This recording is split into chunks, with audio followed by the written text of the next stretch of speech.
Hey folks, Kevin here. Well, it's August 15th, 2022, and today I thought I'd just mention something about track tension on our heavy equipment and all.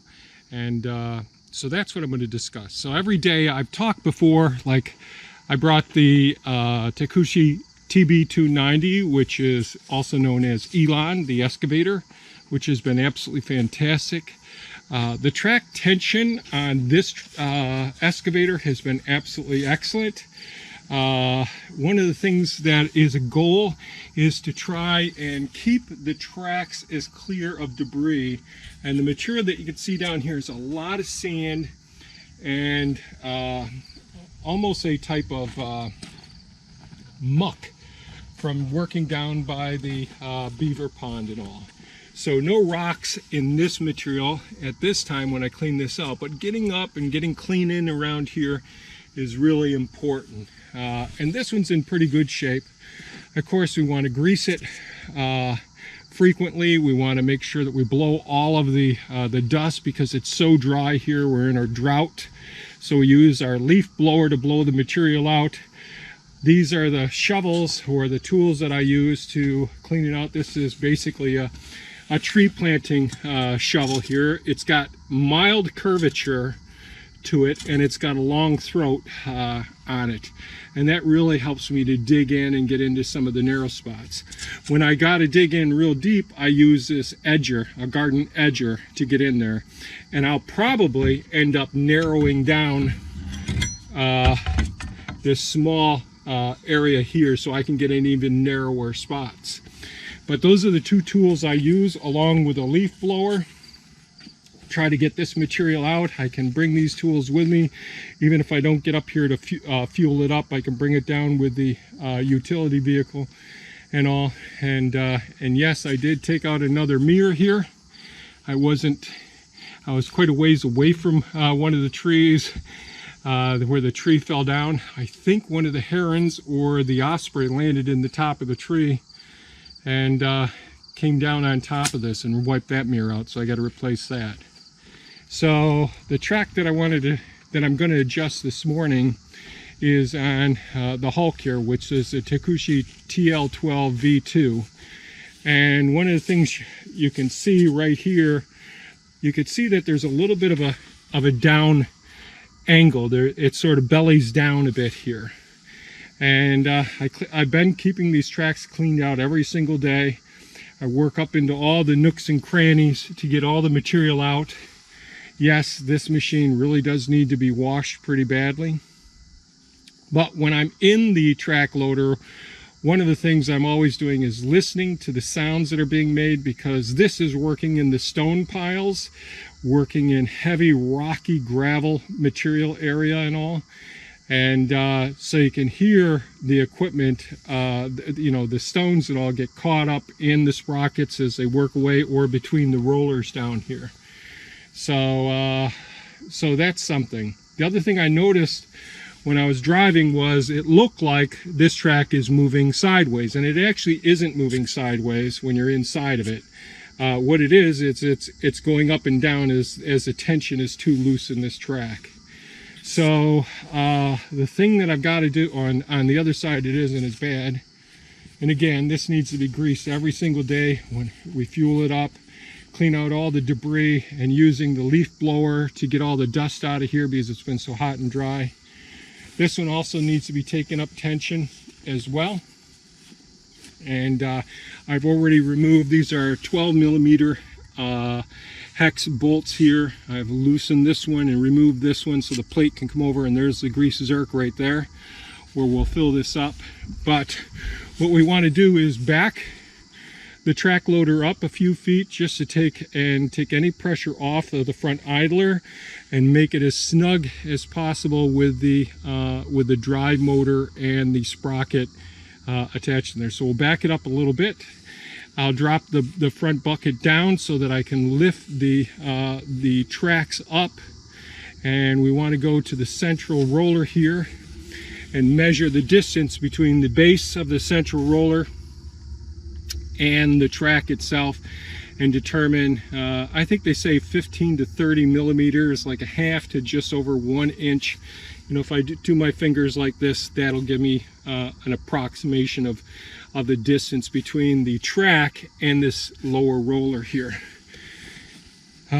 We really want to take good care of our tracks, take good care of our sprockets, our idlers, and our rollers here as well. So I'm going to do that now. Back her up a little bit, drop the lower the front bucket, release the pressure from the track, and then we'll see what we got to do.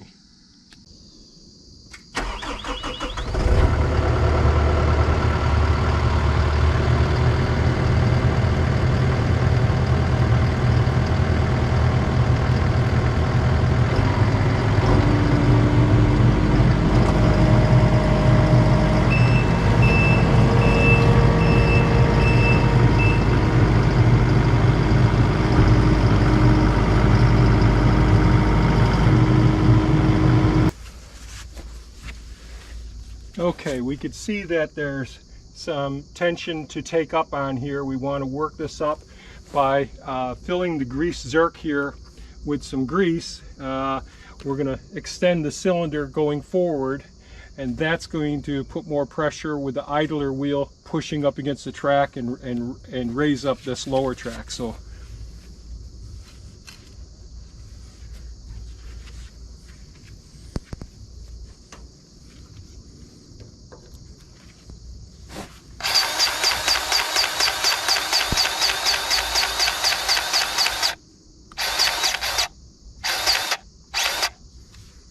that's pretty good right there. My fingers are getting pinched in there, so that's between 15 and 30 millimeters.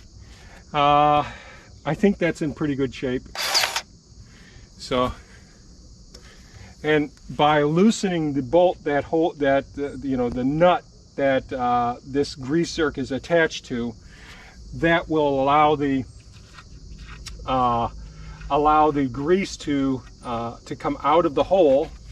And ultimately, we can push the track back, the idler back rather, and that will allow us to be able to change a track if we need to change a track.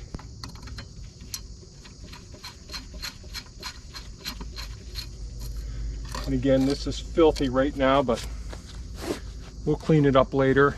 And I'll recheck the tension after I've run it for a while.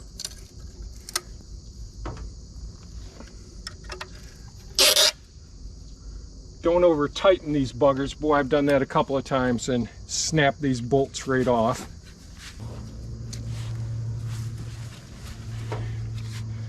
So here's the central roller right here. Want it to be these buggers to move pretty, be difficult to move, but no play in them. I should have mentioned this before.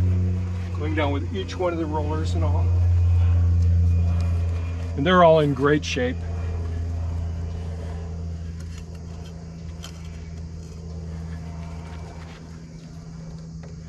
This one's going to take a little more grease. You can see the distance here. Geez, we're 3.5 fingers.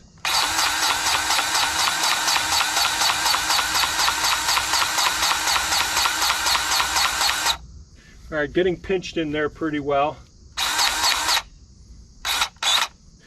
Having the track tension being too tight is going to cause much more wear both on the track, the sprockets, the idler. Everything wears more if we get the track tension too tight.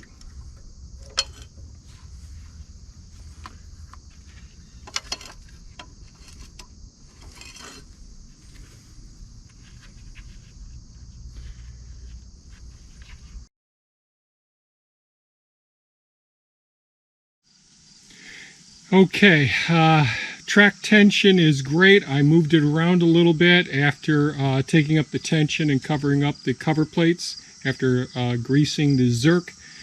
That drives the idler forward. So I think that the tracks are in good shape at this point. Again, keeping these tracks in good clean condition despite the circumstances that you're working in is really important. Keeping an eye on the rollers, making sure they're nice and firm. They roll gently. Just got done fueling it up as well, greasing it, cleaned off the windshield so I'll be able to have good visibility where I'm working down and back. And that's that. So I just thought I'd share with you my thoughts on keeping the tracks and the rollers, sprockets, idlers all in good shape. And I let the tracks get a little bit too loose on this, which I could throw a track in one of those precarious locations down and back when I'm building the road next to the beaver ponds and that sort of thing. So get these things under control as quick as you can. Check your track tension. All manufacturers will state what the distance from their central roller in the undercarriages from the track once the pressure's been released from the track. Always back up the equipment a little bit first to take any pressure off that idler as well. So that's it. I hope this has been somewhat helpful. And certainly, if you're working in places where the temperatures can drop down, clean those tracks as soon as you get off the piece of the equipment. You don't want the muck, mud, or dirt freezing in those tracks. It'd be more of a hassle and more wear and tear on the equipment. Thanks so much for watching. Have a great day. Bye-bye now.